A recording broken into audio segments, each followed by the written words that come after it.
aklıma sen geldin. Anam, bu akşam aklıma sen geldin, dersi bıraktım, çalışamadım. Gece saat 1'e gitti. Uyku gözüme girmedi, sen eskiden bu saatlerde benim beşiğimi sallardın. Uykunu haram edirdin benim için. Ağladığım zaman, sancılandığım zaman kalkırdın.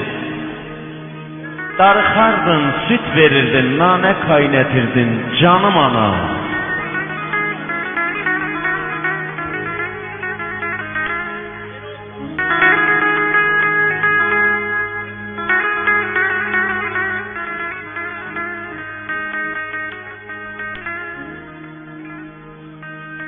Ağladığım zaman, sancılandığım zaman darıxardın, süt verirdin, nane kaynetirdin, canım ana.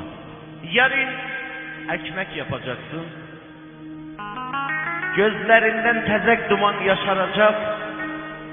Alnında bulgur bulgur kabaracak. Heyninle ekmek yapacaksın. Ben orada yokum, ağlayacaksın. Ağlama ana.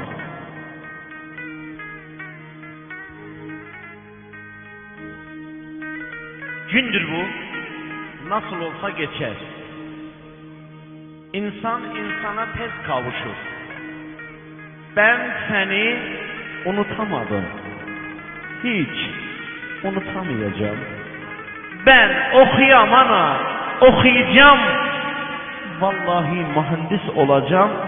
Harvard'dan gelende ezan sesinde elin öpeceğim.